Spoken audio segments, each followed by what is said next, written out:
Olá, meus queridos, sejam bem-vindos diretamente de Dois Córregos, interior de São Paulo. Eu, André Massolini, peço licença para falar com você. Vamos então à pergunta dele que diz assim: André, o que acha dessas pessoas que ficam ligadas ao ex por anos? Mesmo sem ter contato com a pessoa, fica presa a esse sentimento. Eu tenho medo disso, quero seguir minha vida. Agora, aí é que tá. Aqui, meu querido, muitas vezes a gente só vai conseguir entender o que de fato acontece quando a gente atende a pessoa.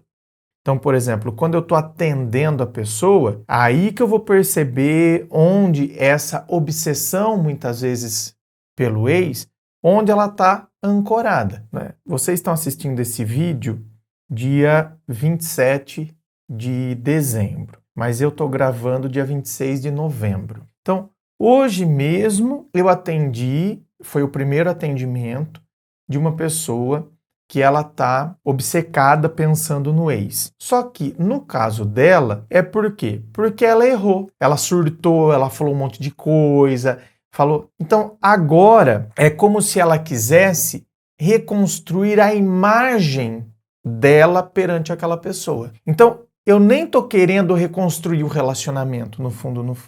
Porque o cara já falou que não vai dar certo, mas eu quero reconstruir a imagem. É como se eu não quisesse que a pessoa ficasse com aquela imagem. Só que aí, óbvio, né? Uma coisa está interligada à outra. Para a pessoa fazer uma nova imagem sobre mim, ela precisa conviver comigo. Para conviver comigo, por isso que eu quero reatar o relacionamento. Por isso que eu fico insistindo, por isso que eu fico pensando se vai ter uma volta, eu fico focado e obcecado nisso.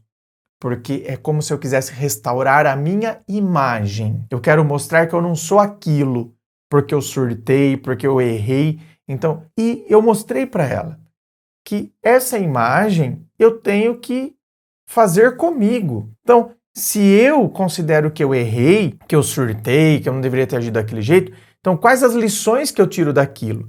E tentar entender por que eu surtei daquele jeito. Que no caso dela tem um entendimento.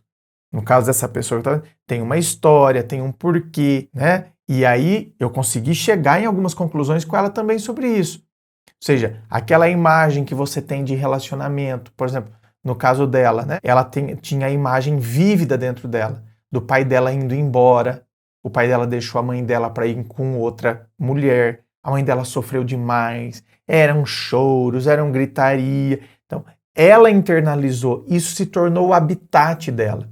O habitat dela é sofrimento, é gritaria, o pessoal vai me deixar. O pai, depois de um tempo, voltou a morar com a mãe, mas ela internalizou tudo isso. Então é como se isso fosse o habitat dela. Então agora, nas relações que ela tem, ela precisa reproduzir isso. Quando um tigre é levado para um zoológico, os biólogos responsáveis por aquele zoológico, eles tentam reproduzir o máximo possível o habitat do tigre. Montam lá, não tem como que vai reproduzir um ambiente natural, né? Mas eles tentam reproduzir o máximo possível para o tigre, sabe, se adaptar, porque entender que aquele pode ser o habitat dele. E nós, por vezes, quando a gente internaliza determinadas coisas, por mais incoerente que pareça, depois eu tento reproduzir aquele habitat.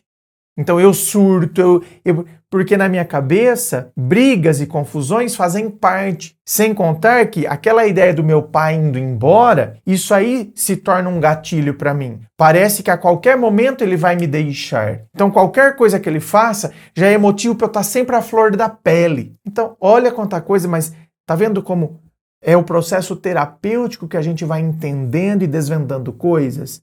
Então tá vendo que no caso dela, dessa pessoa que eu atendi hoje aqui, a obsessão por reatar o relacionamento é porque eu quero resgatar a imagem. Eu não quero que aquela pessoa tenha aquela imagem sobre mim. Agora, tem outras pessoas que vão ficar obcecadas com a relação por causa de outras situações, por causa de outras coisas que não ficaram legais dentro dela. Por vezes é porque ela quer, porque quer voltar e reatar a relação, porque ela quer dar continuidade na idealização que ela criou. E eu preciso sustentar esse mundo perfeito que eu criei. Por isso que eu continuo acompanhando a pessoa, eu continuo vendo o que está acontecendo, eu não me desconecto.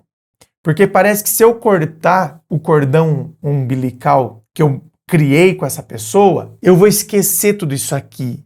Todo esse ideal, tudo que eu vivi, porque a gente era perfeito, porque a conexão era maravilhosa e porque eu nunca vou encontrar ninguém desse jeito. Então parece que aí eu quero ficar dentro dessa bolha. Só que essa bolha só existe na minha cabeça. Só que então, se eu corto, se eu bloqueio a pessoa, é como se essa bolha fosse deixar de existir. E eu não quero. Eu preciso me manter aqui dentro disso aqui. Então eu não corto. Então eu tenho que ficar stalkeando, tenho que ficar vendo. De vez em quando eu preciso criar situações para que eu esteja no mesmo lugar que a pessoa vai estar. Porque eu preciso ficar alimentando isso aqui. Então vira de fato uma obsessão. Mas para eu manter uma coisa que me entorpece. Eu fico entorpecido nisso aqui, tanto que eu não consigo mais me relacionar com pessoas, tá? Não consigo desenvolver relações, porque eu crio isso aqui. É regra isso? Não, tem gente que vai se envolver. Vai criar novos relacionamentos? Vai, mas vai ser péssimo. Eu nunca vou estar inteiramente dentro daquela relação. Porque aqui é como se eu estivesse esperando a pessoa voltar para mim. Eu estou num outro relacionamento, mas é como se a qualquer momento, se a pessoa fizesse assim, eu deixaria essa relação. Essa relação aqui, ela é só um step, porque o que eu quero mesmo é aquela outra pessoa. É ela que está aqui dentro de mim. Mas aí, tá vendo? É só o processo terapêutico que pode ajudar a pessoa a se libertar dessas coisas aí. Lembrando a você que aqui embaixo na descrição do vídeo tem as informações dos atendimentos que eu faço, tem as informações dos meus livros Dor de Amor Tem Jeito, Teu Amor Próprio Te Salvou, que vão te auxiliar neste processo do autoconhecimento. Inscreva-se, fico aqui aguardando a sua inscrição. Se você curtiu, dá o seu joinha, compartilhe com seus amigos. Muito obrigado, beijo no coração e, é claro, um forte abraço.